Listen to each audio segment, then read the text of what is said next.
Good morning and welcome to the Propeller Club of Northern California. I'm Stas Margaronis. It's February 8th, 2022.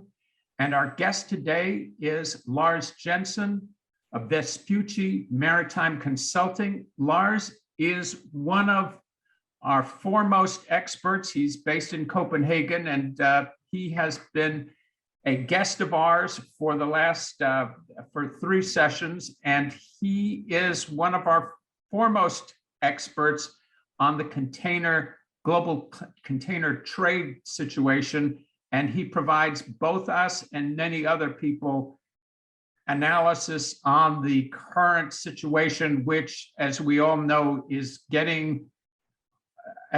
staying as complicated as it was a year ago.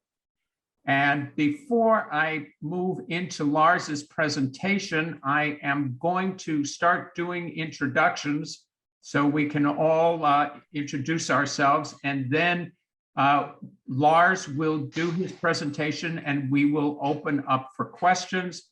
I appreciate you all being here, and I will start with my good friend and comrade, Todd Crawshaw. Todd, good morning. Good morning, Todd Crawshaw, Crawshaw Design. We provide web design and hosting and IT support. Thank you, Todd. And would everybody make sure that they are muted so that we don't get any interference on that? And Todd, can you just make sure everybody's muted?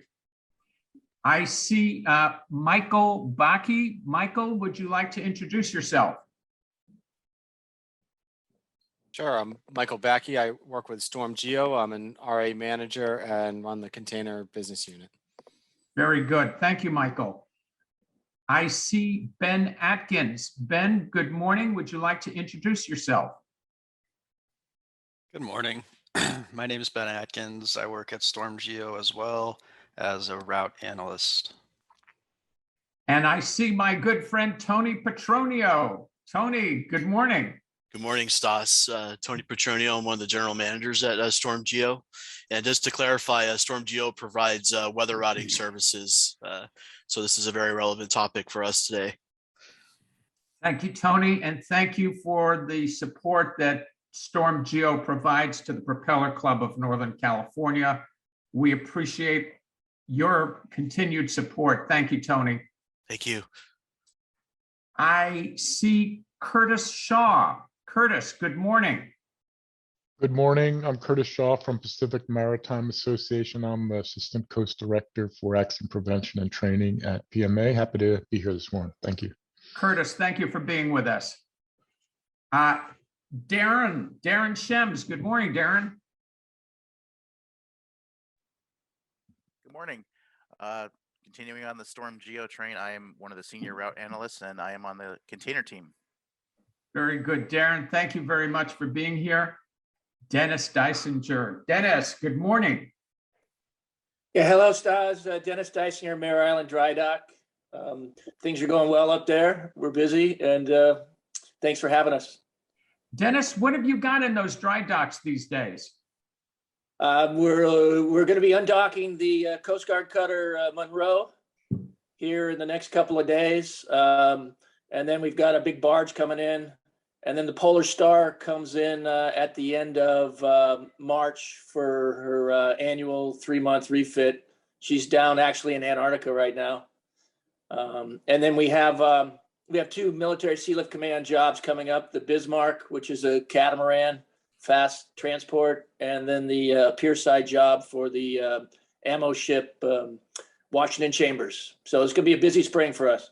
Okay, well, that's good news, and congratulations on all the good work, Dennis. Thank you. I see David T. David, do you want to introduce yourself? Sure. Yes, David Thornburg. I am camera on, so you can see this. Hi. Hi, David. Go ahead. David Thornburg, current president of the Propeller Club for LA and Long Beach, and happy to join the call. Thank you for having me. And David, you've got a couple of interesting technologies that we want to follow up with you, one of which is battery charging for trucks. And you also have a container folding technology that is currently getting started up. Yes, correct. We're very close to finishing up all the prototypes and going into production for a collapsible container that will fit 4 containers when collapsed in the space of 1, and reduce pollution and expenses by 75% on the return leg of the expensive repositioning, which we know is about over $20 billion a year to cost to reposition empties around the world. David, this is really interesting. We had, as you know, a speaker from Fourfold speak to the board of directors of the Propeller Club 2 weeks ago. We're very interested in your technology, and please keep me posted on the developments there. Definitely, absolutely. And anybody else that needs any information, certainly go to genflat.com if you're interested. And look forward to hearing from anyone that needs more information. But yes, I will keep you posted. Okay, thank you. Now, I was about to introduce John Byrne, but he says that he has a shaky internet connection. And so John is with Matson, and good morning and welcome, John. And I will respect your not wanting to challenge that internet connection. Evie Wong, my board member, good morning. Good morning, Stas. Hello, everyone. Evie Huang, I'm with Albert Wills Up, current president of the Customs Brokers Forwarders Association of Northern California, and a proud member also of the Propeller Club board. And I had a question I wanted to ask if David, if that is a picture of Italy behind you. It is. That's a pretty cool shot. Thank you, Evie, and we'll talk to you soon. I have John Carlier. John, Captain John, good morning.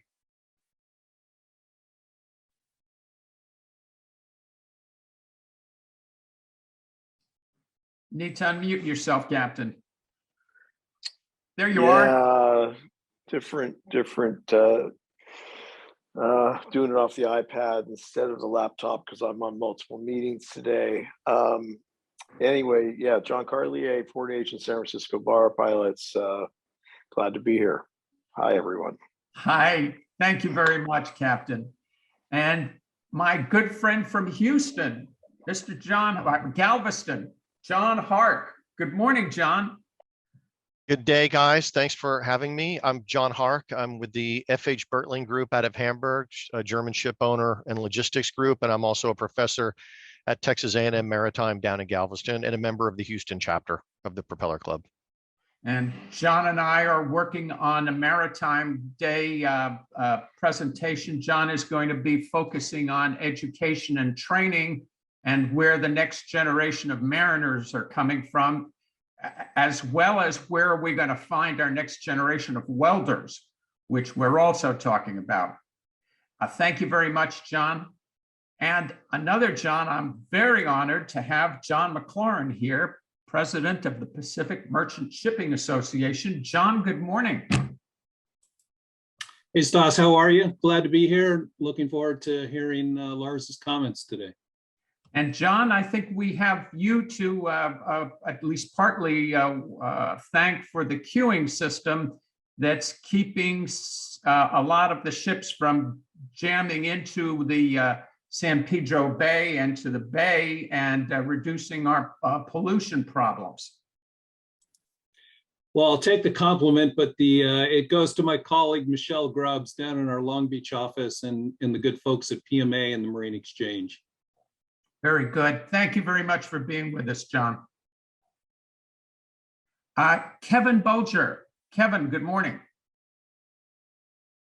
Kevin Bulger. I'm the Chief Operating Officer for Carry Apex here in Burlingame. Very good. Kevin, welcome for being here. Thank you for being here. I'll get it right. My assistant, Kevin Policarpo. Kevin, good morning. Morning, Mr. Stas. Sorry if I was a little late. That's My okay. email with it was taking forever to load up. And But Kevin, you're working on a report on China's automation and technology developments, right? yeah, I think I was able to put in all the additions you wanted. So Good. it's gonna be about trying to That's edit. great. We will talk about this. We will talk about this later. Thank you very much, Kevin. No problem, boss. Okay, Kim Arrive. Good morning, Kim.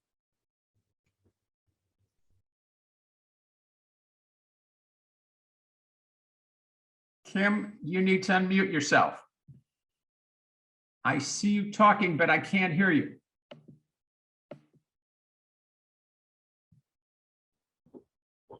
Yes, good morning. I'm a retired Pacific Maritime Association Master Mariner and graduate at Cal Maritime Academy.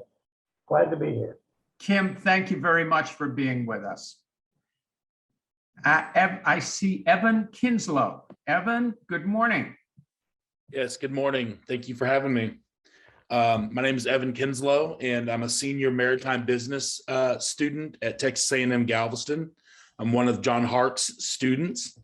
I'm minoring in economics and cybersecurity in the maritime industry, and I'm also working on research of the reefer container market in the Gulf of Mexico.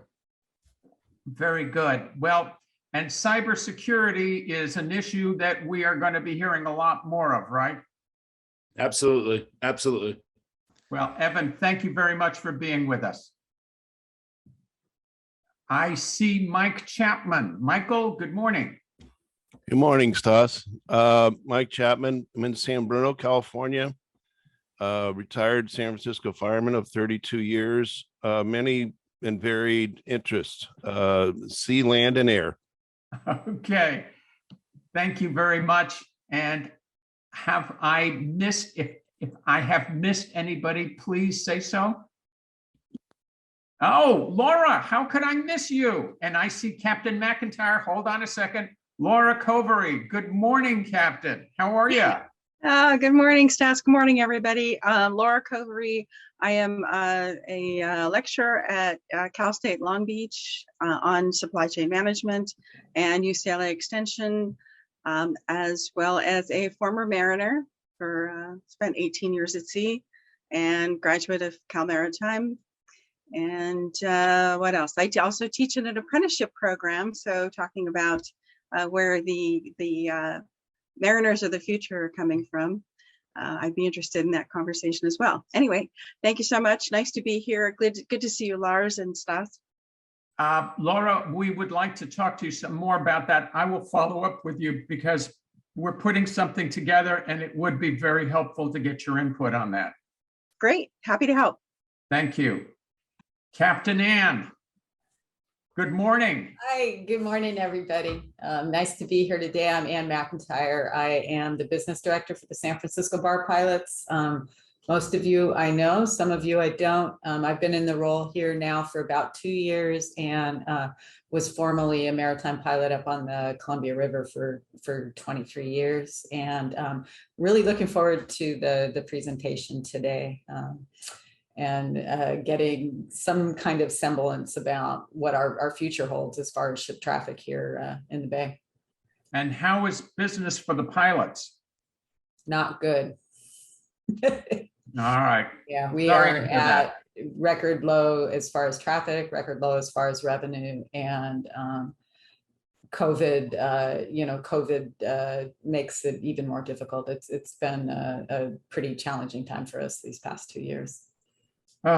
Well, I hope there's light at the end of the tunnel, and the person we're going to ask for about that is about to come on, but let me just double check. Have I missed anybody's introduction here?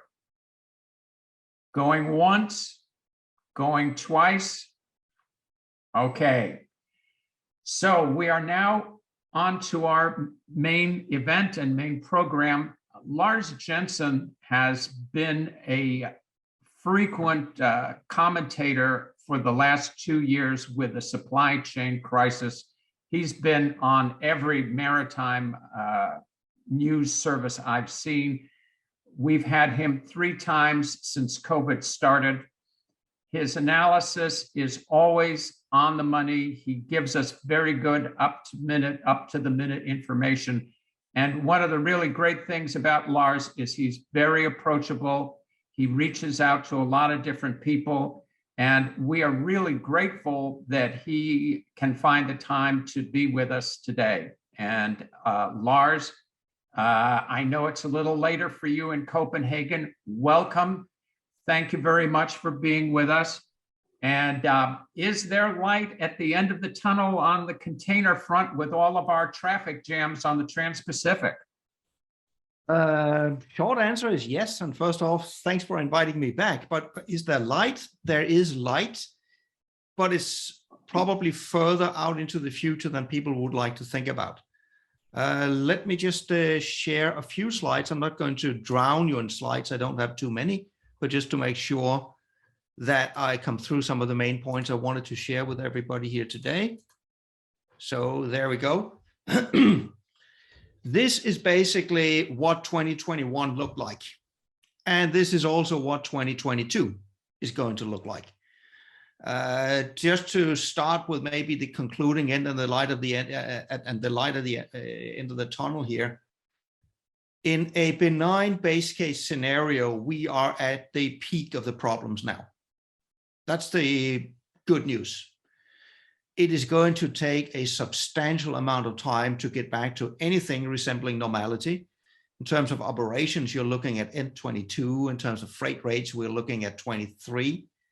That is in the benign base case scenario. I'll also go through, there are 3 risk factors that have the potential of making what seems like peak problems even worse.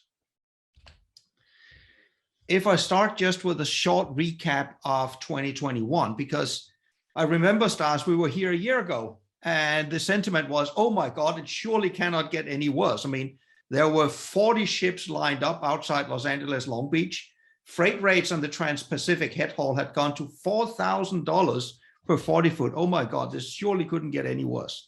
And lo and behold, what 2021 then had in store for us. There was some light at the end of the tunnel after Chinese New Year last year, because the queues outside Los Angeles, Long Beach started to diminish. That was only for a short while, and then everything went haywire. On top of that, we got the Suez Canal blockage. Obviously, that's not pandemic related. That was just bad luck in terms of everything else. Then we had the shutdowns in Yantian and Ningbo. That was very much pandemic related and had major repercussions, even larger than the Suez Canal. We had a year where, if you use the Flexport data, time from cargo ready at exporter until picked up by the importer in the US went from 45 to 110 days. And the queues outside Los Angeles, Long Beach went from a devastating 40 vessels to sustainably about 100 for the last almost 2 months. Light at the end of the tunnel is, I mean, the last few days, this has gone below 90. That is good. We should take good news when they come. I just want to caution not to celebrate too early, because we saw a similar decline last year in the wake of Chinese New Year. So there might be some Chinese New Year effect, but let's take the good news. At least the queue is now below 100 vessels again. Global reliability in 2021 dropped below all barriers downwards. 2 out of 3 ships globally are late. On the Trans-Pacific head haul, 90% of the vessels are late. And on average, they're 11 days late, some of them as much as a month late. We have seen individual spot rates on the head haul trades go to beyond $20,000 per F. Now, mind you, there's a lot of these headlines with, for example, $20,000 per FFE freight rates. Do they exist? Yes. Are there shippers that are paid that much? Yes. Are there many? No. These are, let's call it the tip of the sword. Because what also was very unique about 2021 is the spread in pricing between the absolutely highest spot rates, where some shippers were really desperate to get their product moving, and the very largest of importers moving on good contract rates. It's not uncommon to see price spreads of $10,000 per FFE. And of course, here I'm talking about the head hauls so far, and let's just stay with head hauls for a second, because what is also becoming increasingly clear is this is not a major problem for some of the large importers. The reason I'm saying that is look at the financial results that are being published by Walmart, by Home Depot, by Target, by Dole Foods, by some of the very largest US importers. They are having fantastic results. That does not mean they are not subjected to higher freight rates. It does not mean they don't have supply chain disruptions. They absolutely do. You will have some very stressed out people in their logistics departments as well. But what this shows is that these companies' overall business models are sufficiently robust to also be successful under the current circumstances. Now, again, these are not the companies that send 100,000 FFE at the spot rate. They're sending a contract rate set in the beginning of the year. But keep in mind, beginning of 21 also had much higher rate levels than we were used to. So already there, we're beginning to see a glimpse of where a new normality might emerge. On the export side, it's quite different. The export side also have seen soaring rates, but the problem there is due to the nature and the value of the cargo being shipped. Many of the exporters, they do not have a business model that can sustain a tenfold increase in freight rates. So we've seen plummeting volumes as a result over there. It's a very, very different environment. One thing we also saw in 21 is a huge escalation in vessel prices, where vessels, and here we're talking basically anything from Panamax size, so about 4,500 TEU ships and below, they used to cost $6,000 to $10,000 a day. Over the last 6 months, there's been multiple vessels closed at $100,000 to $250,000 per day. This is an astronomical increase. This is, of course, fueled by the extremely high head haul freight rates, and it has caused vessels to be pulled out of intra-Asia, been pulled out of the Caribbean trade, been pulled out of the African trades, and moved into Trans-Pacific and into Asia-Europe, with devastating effects on those secondary trades where there's now a capacity shortage precisely because of this. And this all boils down to a 2021 where if I look at the container carriers alone, they're likely going to come out of this with a profit to the tune of $150 to $200 billion in a single year. Just before the pandemic, the consultants at McKinsey did a study of the container shipping sector and concluded that the industry as a whole over the last 20 years had lost $100 billion. So turning a 20-year $100 billion loss into a $200 billion profit in a single year is extreme, to put it mildly.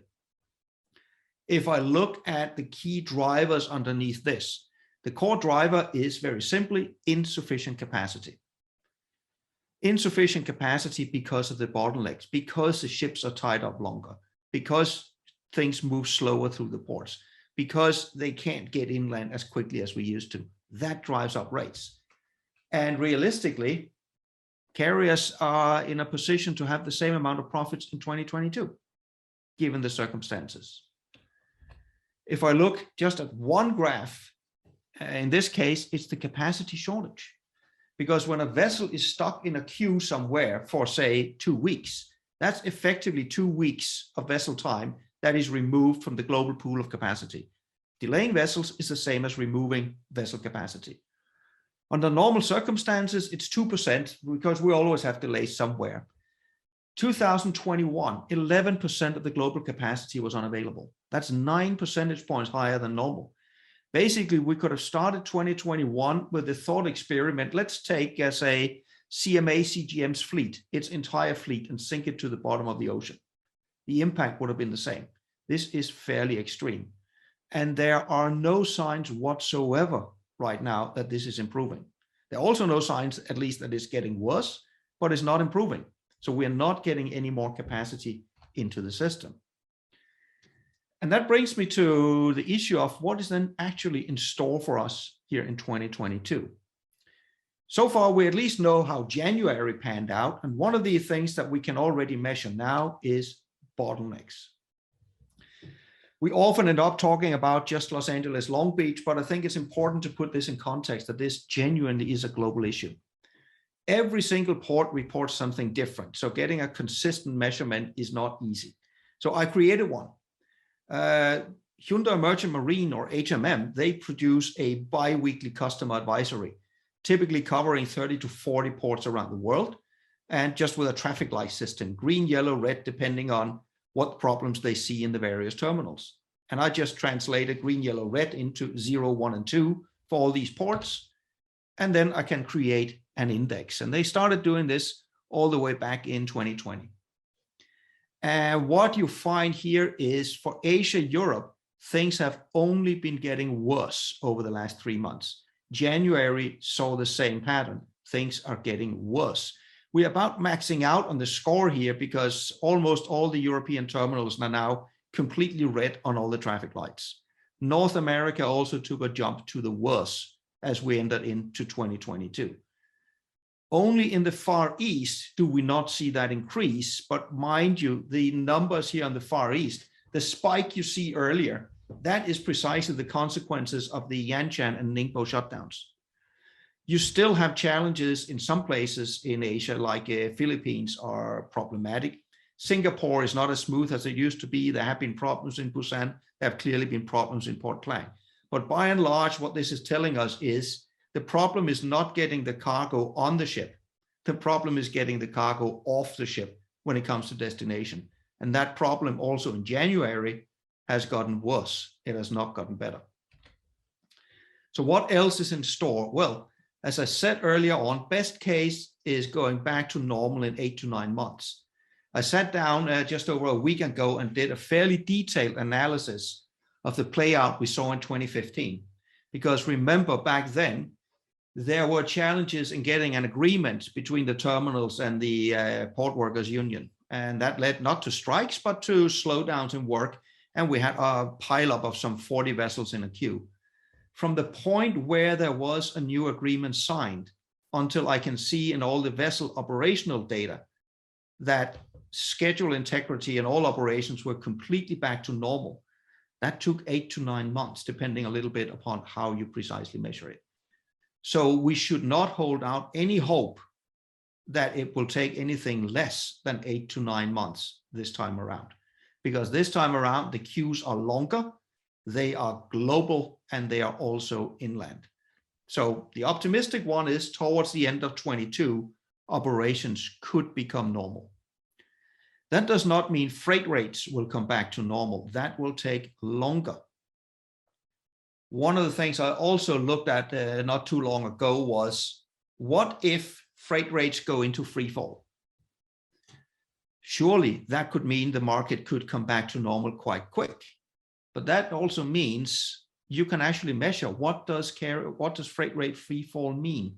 I looked at data over the last 23 years. There were 5 periods where rates genuinely were in free fall, sustained for a long period of time. The 2 worst ones, one was during the financial crisis over a decade ago.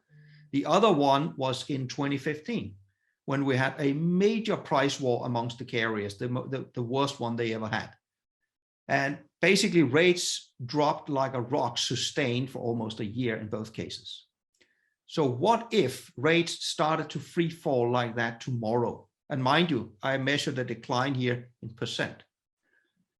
If that started to happen tomorrow, freight rates would be back to something looking like normality in 18 months. That's mid-2023. If you're holding out any hope that rates could go down faster, you would need to believe in one of 2 different scenarios. Either you would need to believe we are heading into a global recession, much worse than the financial crisis, and there's nothing in the economic data telling us that that's around the corner. Or you would need to believe the container lines would start a price war even more vicious than anything else they've done in history.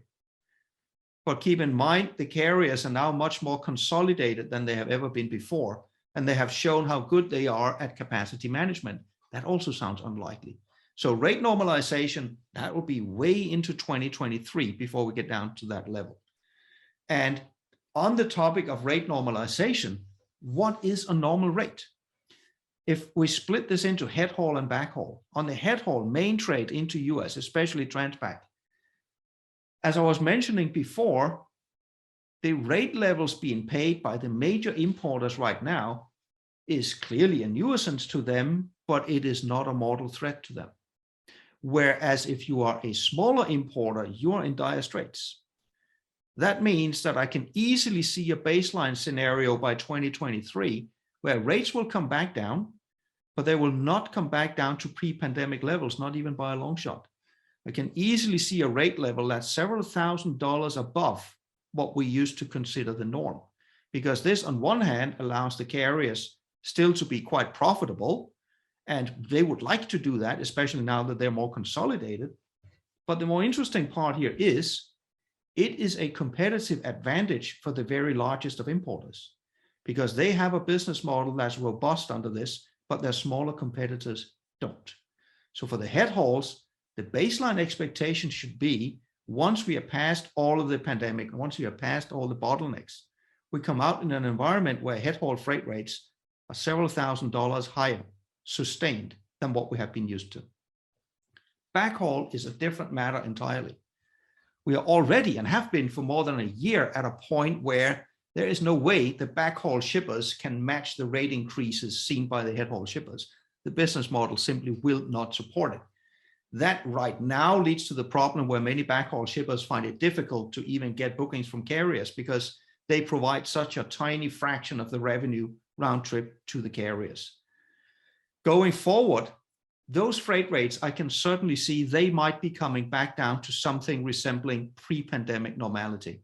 Because once the market normalizes, and not until it normalizes, then the carriers would be again looking at, well, how much cargo can I actually fill in the backhaul since I have to move cargo there anyhow? And that's again back to what kind of rate levels can the market bear? And the carriers have learned on the head haul, the rate level that the market can bear is actually much higher than what anybody thought. But that is not the case on the backhaul. So the normality 23, 24 and beyond would be a much higher discrepancy in prices between head haul and backhaul. But this is all the nice and benign scenario. There are three risk elements that everybody should keep in the back of their minds. Risk element number one is China. And we have been lucky. That's the only correct word over the last 2 months. China still has their zero tolerance policy. Keep in mind, that is the policy that closed down Yantian. It is the policy that closed down parts of Ningbo last year. So we are only ever 1 or 2 sick port workers away from a major port or major ports in China shutting down for 2 to 3 weeks. Now we have the combination of not only zero tolerance policy, but also a much more contagious Omicron variant. Mathematically speaking, this is very simple. The risk of this happening is higher than it was in 2021. We can be lucky and it doesn't happen. All the major shutdowns we've seen in China over the last 5 to 6 weeks have been contained mainly to residential areas of big cities and have had marginal impact on the container supply chain. There have been a few small cases of impact here and there, but overall the impact has been marginal. That is more luck than anything else. We could also be lucky in the coming months, but we could also realistically see a scenario where Yantian or Shanghai or any of the other ports suddenly shut down. Major risk. Risk number two is the contract negotiations on the US West Coast ports. My baseline here, and keep in mind, I'm on neither side of that, so I'm usually just speaking my mind. I'm pretty sure either side of that equation will have a different outlay than what I have on that one. My view on that one is this is going to grab headlines all the way to June, and every headline is going to be from either side saying the other side has got this all wrong and this is about to break down and they're all being completely unreasonable. I would chalk that up to negotiation. My baseline expectation here is actually that there will be a deal. Of the three risks, I see this one as the least likely to pan out. If it pans out, it will of course be extremely devastating on top of what we already have. But my baseline expectation is actually that there will eventually be an agreement. The third one is a risk element that has risen drastically in the last 3 to 4 weeks. And I cannot stress enough how seriously this should be taken. This requires maybe a slight preamble. Remember in 2017, when Maersk Line was brought down by a cyber attack, they were completely down for a week, and it took several weeks to get back up and running. Also, then keep in mind, nobody specifically attacked Maersk. Maersk was purely collateral damage. Nobody was out to get them. They were collateral damage in what was a Russian-backed cyber attack on the state of Ukraine. 7,000 companies got hit in that attack. Fast forward to the situation right now with a conflict between Russia on one side, Ukraine and the NATO countries on the other side. You have already had the relevant cybersecurity authorities in the US and in Canada and in UK, here in Denmark as well, out a couple of weeks ago warning that this is a significant risk against critical infrastructure. There have been specific reports mentioned by the UK authorities that they are already seeing Russian-backed cyber activity that looks very much like activity they saw leading up to the attack in 2017. So this has to be taken very serious. One thing is then the risk, another thing is the impact. If we think back to 2017, in 2017, the impact was actually quite small. Sure, it was large for Maersk. They lost hundreds of millions of dollars. But seen from the overall global supply chain, it was surprisingly small. We could wipe out the world's largest carrier for more than a week. And the supply chain actually worked quite well. Why was that the case? It was the case because we had plenty of buffer capacity. There was plenty of buffer in terms of ships, containers, terminals, everything. It was not a problem. Fast forward now to 2022. We have zero, literally zero buffer. There are no more ships to be had. There are no more containers to be had. Ports are chock-a-block full, and we are short on trucks and rail and chassis and what have you, which means the impact of a successful cyber attack on either a major shipping line or even worse, one or more major ports and terminals would be very severe. Imagine the scenario here where you have a major container terminal, and if they have done their job well, you can never be fully secure, but if they have done their job well, they would have very, very good backup procedures. So you might be back to something resembling normal operation in, say, 3, 4, 5 days. But imagine a major port or terminal in the current environment being at a complete standstill for 3, 4, 5 days. There is no other way to siphon the cargo. It can go nowhere else, given the current state. So that's why I'm flagging the cyber attack risk and fallout as something to be taken very serious in the coming weeks and months. Then I want to end up here. We're looking slightly further beyond 23 to 2030. One thing is that 22 is a transition year getting out from the pandemic, but it's just as much a year of setting the stage for the rest of the decade. We will in 22 see a lot of investments and acquisitions. We will see container carriers spend billions of dollars buying more logistics companies. We've already seen multiple examples of this. We will see major investments. We just saw Flexport yesterday, for example, get almost $1 billion. This is what the infusion of $150 to $200 billion into the industry will do. What part of the money will be used for as well is fast tracking the digital agenda. And we could talk at length about all the good things that we can do in digital. I want to focus on one thing that's going to become a major factor. It's in terms of resilience. There have been criticism that the global supply chain was not sufficiently resilient in the face of the pandemic. I'm not in that camp, because I see an industry that had exactly the resilience people were willing to pay for. Because under normal circumstances, resilience is the same as overcapacity. Nobody wants to build a few hundred ships to lie around just in case. Nobody wants to build larger ports just in case. That is seen as wasteful. And whilst everybody would wish they had more capacity right now, once we get back to normal, nobody will be willing to pay for excess capacity lying idle. The way to get resilience is for all the actors to be much better at coordinating data. If you as a port and terminal can become better at this, get all the data, basically all the way from the logistics companies at the time of purchasing orders, you can predict months in advance whether you're going to get an unusually large spike of cargo. You can steer that cargo. You can tell carriers to move the cargo. This resilience comes through being better able to predict the spikes. So you can shift part of that demand to either side of a spike. We can never prevent all spikes, but we can smooth them out. That is where resilience comes from. And that requires much deeper data integration than what we have. Freight rate levels I already talked about, both for head haul and back haul. So I don't want to touch much more on that one. The only warning flag I might want to put out there, and some of you might have heard me say that on earlier occasions as well, I am concerned with one element of OSRA 21. I can clearly see why a lot of the exporters would like it to be in a situation where the carriers are mandated to take export cargo. I can certainly understand where the desire comes from.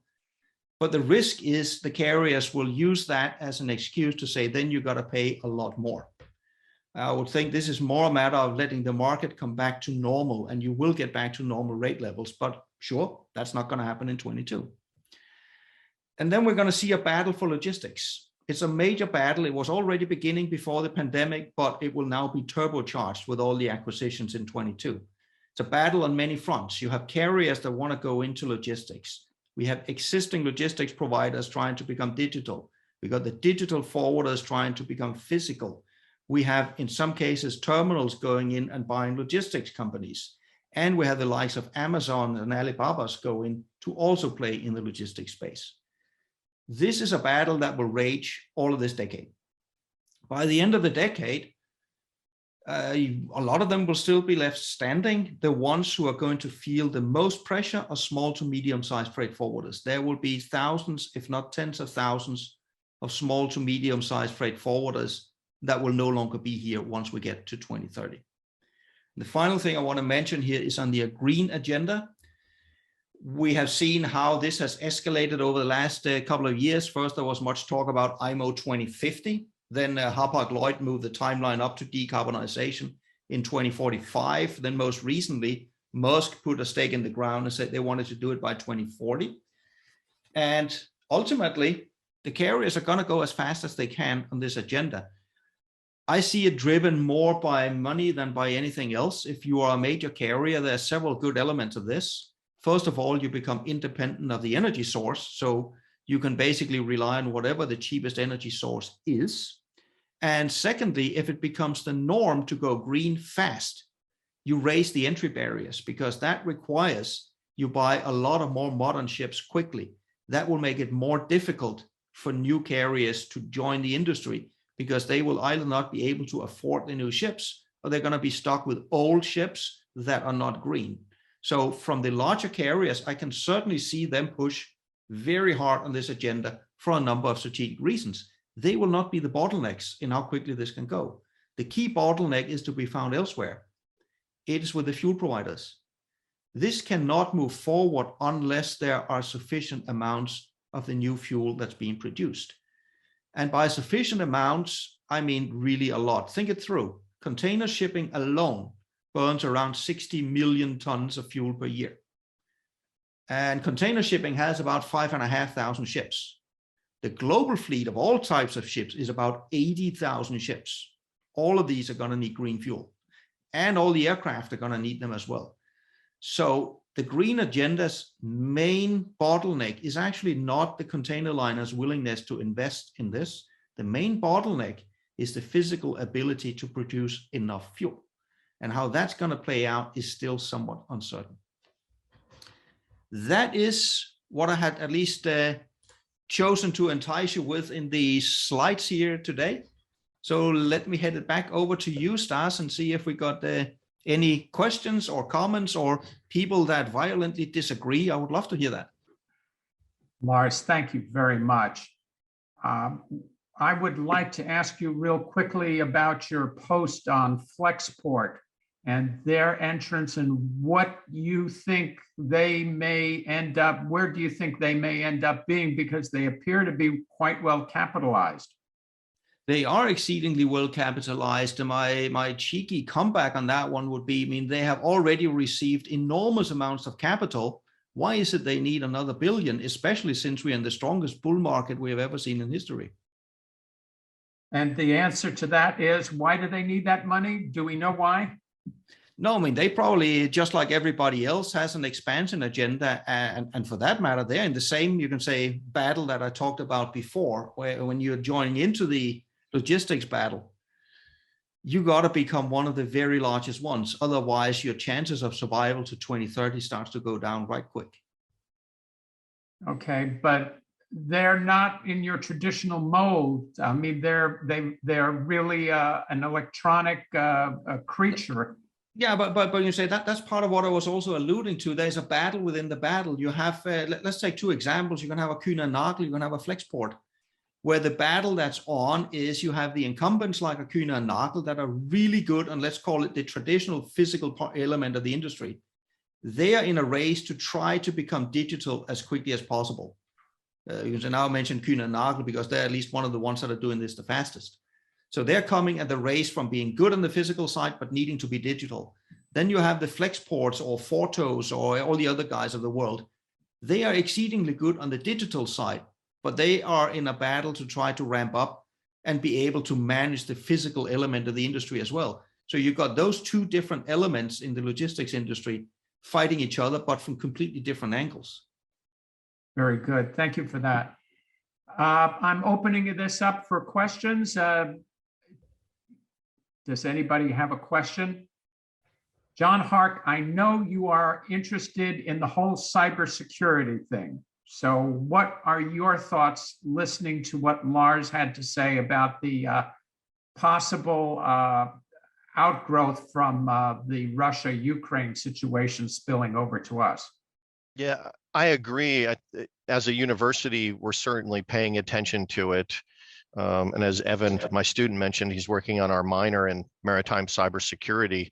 So it's something that we're bringing up a lot. And as Lars said, there's been some pretty high-profile cases, with MAERSK and I guess MSC, Garmin, which is sort of related because of the navigation aids that they do. I mean, we could just look at last week where there were multiple oil terminals that were taken down from a cyber attack. Yeah, correct. And that was reminiscent of the Colonial Pipeline attack. It looks like similar ransomware. So yeah, I mean, we've gotten warnings from the US government, in regards to what's going on in Ukraine, to be on alert for this. So we do have to watch that. And as Stas, as you know, from our panel last fall with the international conference, I still have the notes sitting here on my desk. We had Stephen Mills from Royal Caribbean, Chris Wolski from Port Houston, Paul Robertson from Mission Secure, and Chris Carter from Port of Vancouver, Washington. And Stephen Mills, one of the first things he talked about was lack of talent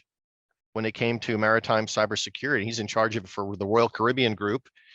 Chris Carter said, how do we get, how to get the talent? And then some of the things that they talked about too, Stephen Mills, I made the notes, it has to be constant. We talk about safety, which we didn't talk about a whole lot today. I see that as another big issue. The Lloyd's Shipping podcast this week over the weekend talked about that we've sort of stagnated at a certain level of safety, which is still an unacceptable level.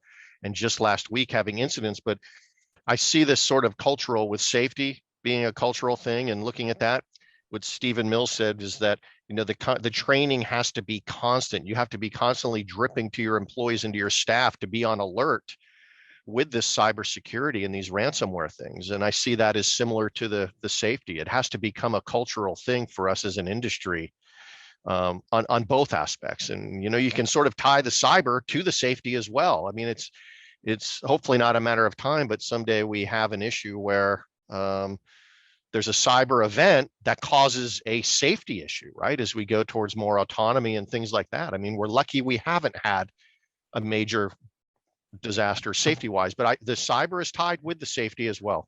And I think they're both cultural. Thank you. Thank you. Kevin Bulger. Got to unmute yourself, Kevin. Lars, about the IMO 2023, I heard there's some impact for next year. Yeah, your sound is coming in and out, but give me a thumbs up if I understood the question correctly as being, what will the impact be of IMO 2023? Yeah, that sounds like it. Go ahead. Yeah, no, I mean, there are several, I mean, I get a sense of deja vu here because I remember 2019, when in spring of 2019, everybody suddenly panicked, said, oh my God, what is IMO 2020? Why didn't anybody tell us about this? Now you got this new low sulfur rule. Why didn't anybody warn us? I get the same thing with IMO 2023. Now we're in 22. And well, this is rules that were agreed upon back in 2018. The carriers, at least all the ones I've been trying to get hold of, basically still don't know. This is a regulation that applies at the individual vessel level. And even the major carriers don't fully know the impact on their own individual vessels, let alone the charter vessels or their partners' vessels. So there's a lot of dark elements there. What it really boils down to is every individual vessel has to have a certain level of fuel efficiency. Failing to have that, you need to do something, which means either retrofit the vessel or go slower. And in all likelihood, that means go slower. But we're going to see then a skewed market in 23, because given the nature of how this industry has grown rapidly, young ships are also big ships and they are fuel efficient. So in all likelihood, all the large vessels, they will do okay in 23. But the problem is going to be the small ships because they're also old ships. So you can easily see a skewing of the market in 23, 24, where you may get slight overcapacity again on the main ships, but you will still have insufficient supply on the small ships. So you're going to have a skewing. If you want to ship from, say, Shanghai to Los Angeles, you're golden.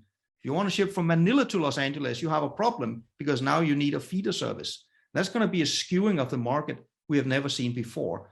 If that skewing becomes extreme, my expectation is also we will then see a raft of vessel ordering of these small ships, but those are ships we will then only get, say, in 25. So you're going to have a temporary skewing for a couple of years, which is great if you're moving between main ports and big ships, not so great if you are shipping regionally. Very good. Evie Wong. Well, I hope to ask a big and important question to Lars, and that is, how big is too big? The carriers have made so much money that they've gone on a shopping spree. They're going to buy up terminals, keep doing what they're going to get into the freight business. That's been an ongoing type of thing. And, you know, it'll make Flexport seem like little fish by the time the carriers are done. And in relation to that, they are investing in buying property and other ships. But meanwhile, I don't know how much they are investing in their own technology. Okay. Case in point, you know, you talk about the cyber attacks and all of that. It already happened in fall of 2020 when CMA was attacked. And you have, that was like 3 or 4 weeks of pain for a lot of people, where when we did still have rail, that simple pickup number could not be obtained because CMA did not have plan B for how to get a pickup number manually. And a lot of us were like, okay, just shoot me now. It's just insane because you can't get a hold of anyone. So these carriers, and then the other part to that, Lars, the alliances that was formed really do border on monopolizing the seas. You have all these carriers on one ship. It really doesn't matter whether you book with one or the other, you're stuck. The last bit of pain I wanted to share and ask your advice, what do I tell a customer who is upset about a MSC ship that left Ningbo on October 30th, was to be direct to Oakland, ETA of November 16th, instead went to Prince Rupert to drop off IPI cargo, and then went to Long Beach in December and at current, the ETA to Oakland was actually yesterday. But waiting for a birth date, and I'm not saying BIRTH, BERTH, the birth date may possibly be February 17th. What do I tell a customer who says, I want some money back because I paid direct service? Okay.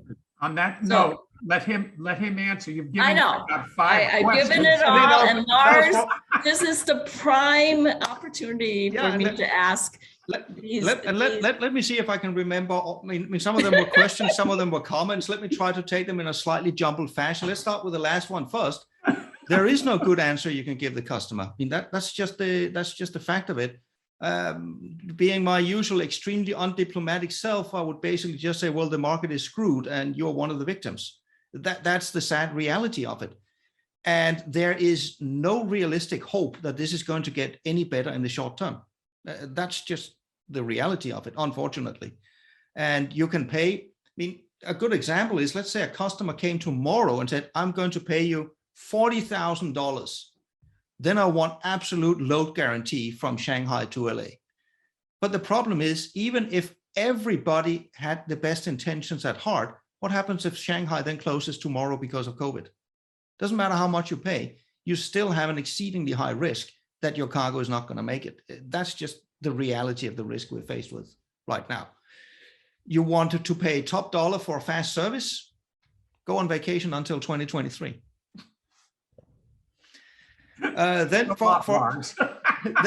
for a number of the other questions you have, I would definitely tend to agree with you that the cybersecurity angle is something the industry as a whole has not taken sufficiently serious. That's been an old hobby horse of mine. I was starting to yell this for the first time. That was back in 2014, and everybody said, go away, we're safe.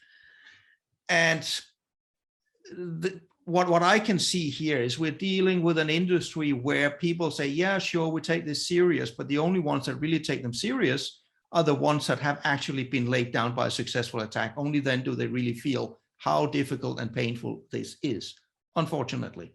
And even if you're then good at it, that's no guarantee. It's just like, can I physically go down to a port and set off a bomb? Of course I can, but it's a heck of a lot more difficult than it was 20 years ago. We are raising the barriers, but we can never be completely safe. That's the name of the game. Then you have the ones, how big are too big? The carriers buying into logistics. That's part of another wave. Because ultimately, I don't think the carriers would be successful with this. But ultimately, here again, I'm thinking in a decade-long perspective. We've been here before, multiple times before, where carriers wanted to be end-to-end logistics providers. And every time that led them to a point where they then found, now we need to spin off logistics, or we need to sell logistics, then go carrier for a few years. And I see this as a wave movement back and forth. They have a hard time finding what's the right balance. Because of the enormous cash infusion they've had now, this wave is likely going to be larger than what we have seen before, but I still believe eventually it is a wave that goes back and forth. And then by 2032, we're going to see another wave or something to that effect. In terms of the alliances, I simply don't agree. Here's how I see it. There are several elements to it. I don't see the alliances as having a controlling share. The status right now on Trans-Pacific, for example, 35% of the capacity is not alliance services. When I see this over the last 15 years, what I see is a market where whenever you have a bull market that's extremely strong and there's a lot of money to be made, it's pouring in with smaller opportunistic carriers because there's a heck of a lot of money to be made. But the moment markets really become sour, who are the first ones to then just ditch, take their money and run? That's all the small ones. Who will then at least keep some of their services running? That's some of the larger ones. That's one element of it. The other element is, if you look at Asia, Europe, you still have 90% on alliance services. So you could say, fine, it's only 3 alliances. Let's split up the alliances. Then we're going to have 9 carriers. We'll have more competition, right? The problem is if you sit down and start doing the math, you would get the exact opposite. Because one of the reasons the carriers are in an alliance is to have a reasonable number of weekly services. Because if I have 5 weekly services, I can do a lot of direct port pair coverage. If I split up the alliances on Asia, Europe, rest assured, all of these carriers, they will definitely have a service that goes Shanghai, Singapore, Rotterdam. So if you're shipping there, you are golden. But if you are shipping from, say, Tianjin to Felixstowe, you would be lucky if there was even one direct service, which means either you would lose all direct services and only have transshipment, which is a worse product, or which is more likely, only one of the 9 carriers would have that precise match. So they would de facto have a monopoly situation on the direct service.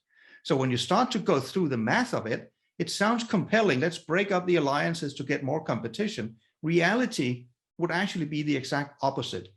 If we would have wanted a market where we didn't have alliances, we should have made that decision 20 years ago, because then vessels wouldn't have grown larger than 6,000 to 8,000 TEU.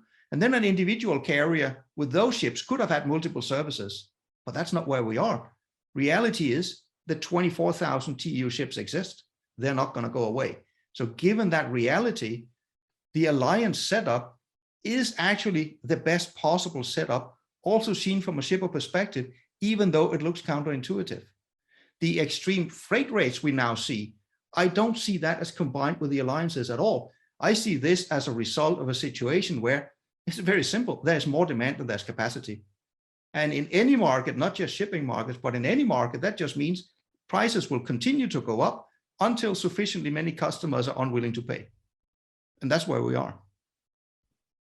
Well, that is a very, very I hope I answered all the questions. I thank you, Lars, and for allowing me to vent. But the concerns about the alliances are real, and I appreciate your take on it. And of course, a lot of it will be seen how it will progress, right? Mm-hmm. And the frustration in the U.S., of course, is that we don't have any U.S. carriers. So that is yet another topic. Okay. Another topic. Thanks so much. If you allow me just to comment on that last one, I mean, you have Matson, for example. Matson is doing brilliant business. so they're definitely out there, right? And to be a little bit cheeky, I know this is an American audience, so let me try to provoke all of you a little bit here. You used to have 2 large American carriers. That was APL and Sealand. But clearly, their owners were not really willing and able to do what it took to make them successful, so they sold them off. And this is not analytics. This is more, you can say, take it as my biased view. What I see is companies, especially in the US, tend to be extremely focused on short-term profitability. But that is a very poor mix with running a shipping line, where you often have to see things over a decade or more. So I am not sure you will, under that system, ever get a truly successful large US shipping line, because you need that longer perspective. That's just my 2 cents worth.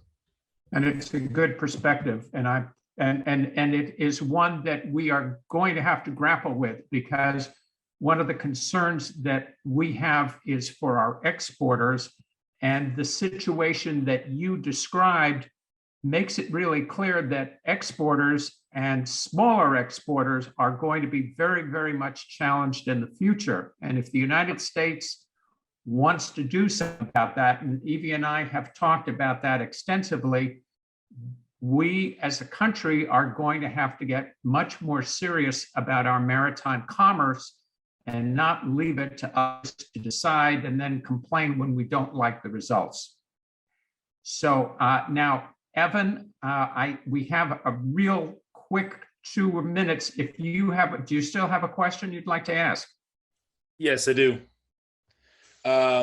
So I just wanted to hear your thoughts, Lars, on how you think green corridors will affect freight rates and just affect that market in general. Just to make sure I understand what you mean by green corridors, that's the ones where I say, if you buy from me from point A to point B, use it only with green ships? Yeah, basically, yeah. Yeah. And are they going to come? Sure. For me, it's more an accounting exercise. Because at the end of the day, yeah, I'll say, fine, I got 6 ships that's going to go from Shanghai to Los Angeles, and they're all going to be run by green ships, as an example. That's all perfectly fine. What about the guy that wants to then ship from Tianjin? and is then on a small feeder vessel down. Is that really a green corridor? What you're going to end up with is that the best, I don't know if you got it in the States, we got it here in Denmark at least. I can choose to have, for example, electricity only from renewable sources, which of course is a bit odd because it's just electricity that comes out. So of course it's an accounting exercise where they say, fine, we got this much power from green sources, then you're buying a share of that. I think it's partly going to be that with the green corridors as well, because your green ship, it might actually be in dry dock. It might have had an engine problem, so you have a replacement ship. Is it now a green corridor or not? It comes down to, again, in terms of accounting. I have a quick question. Darren Shems from Storm Geo would like to bring up ISO 27001 certification for information security. And his question is web services versus, okay, Darren? Yeah. Very quickly. Right. Go ahead. So I'm the internal audit manager for StormGeo as well. And just having engaged a little bit with 27001 certification, noting that when that attack happened, that the IMO web services came back up. I think they were one of the first to get certified under the 2013 version of that standard, while CMA was down for longer. And like you'd mentioned, you can never be totally safe, but just curious if there's any comments as far as more implementation in the industry with regard to that version of the standard. You can say my take on that one is, yeah, it's good to be ISO 27001 certified, but be careful. ISO 27001 does not say anything about whether you're safe or not. Just like ISO, you can be the world's worst polluter and still be ISO 14000 certified. It only means that you have a process in place for figuring out where you are. Right. You My mentioned the advice culture when it behind it. Yeah, exactly. My advice from the cyber is, and always has been, step number one, get somebody from the outside to do a pen test. Absolute step number one, because often you get surprised at what they find. Step number two is, and that's at least all the things that I've been involved with these pen tests, is the vast multitude of security problems. You don't have to buy anything to fix them. A lot of that is down to just more training of some of your IT staff, because there are some glaring holes that nobody knows about because nobody's been taught about them. And some of it is down to culture. Once you have then fixed that, then you should start to do all the other more advanced stuff. I mean, it's kind of like saying, well, okay, we have burglars in the neighborhood. I'm going to buy the most advanced alarm system money can buy. But if your normal daily routine is to leave your home with your front door open, the alarm system is not your first go-to point. And it's exactly the same thing with cyber. So don't take ISO 27001 as the first step. Take a pen test as the very, very first thing. It's the easiest thing in the world to do. And it opens a lot of eyes in terms of what should you realistically do to elevate your security so you get safer and not just get a nice certification. ISO 27001 is then good to get, to make sure you then have a process for how do I move on from here. But ISO 27001 in itself doesn't tell you whether somebody is safe or not. And that is a very good answer, Lars. You really have to pay attention to what your culture is, your organization, and your own activities. So I think that that's a really good place for us to stop. I want to thank everybody for being on the call, and for Lars, again, being so helpful and comprehensive in his comments and his analysis. If anybody has any follow-up questions for Lars, please send them to me and I will forward them to Lars and get them answered for you. In the meantime, I want to point out that we, the Propeller Club of Northern California, will be having Dave Arsenault from GSC Logistics. He's going to be speaking on March 31st. He's going to be talking about what to expect from your carriers. And as you know, Dave, before he went to GSC, was at Hyundai Merchant Marine. He gave a really good presentation to a Journal of Commerce forum last week, and I wanted him to come on so that we could talk to somebody about some of the issues that Evie raised. And since Dave isn't with the carrier anymore, but is now someplace else, he may be able to have a more interactive discussion with Evie and anybody else who wants to vent about their carriers. In the meantime, thank you all. We will be back on the 31st of March.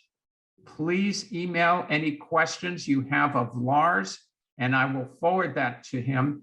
And Lars, you are a gentleman and a scholar. Thank you very much for being up so late for us in Copenhagen. You will be at the Journal of Commerce Trans-Pacific Maritime Conference, which is at the end of February. And you're going to be on a panel on the Tuesday, is that correct?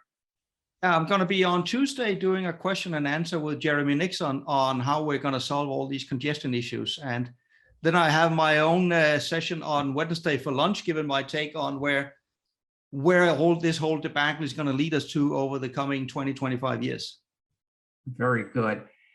Lars, thank you very much. Propeller Club members, thank you very much for your participation. And as I like to finish off, I also want to thank everybody who's been out on the front end all of these last 2 years struggling with the pandemic-related issues, our forwarders, our stevedores, our pilots who are, as you heard, suffering, our Storm Geo friends who are out there advising shipping lines, and our analysts in different parts of the world. Thank you, Port of Houston Propeller Club members, John and Evan, and Dave Thornburg. Thank you Dave is the president of the Propeller Club of LA Long Beach. Thank you very much for being here, Dave. Thank you all for your participation, and I hope to see you on the 31st. Best wishes, be safe. There is light at the end of the tunnel, Lars promised.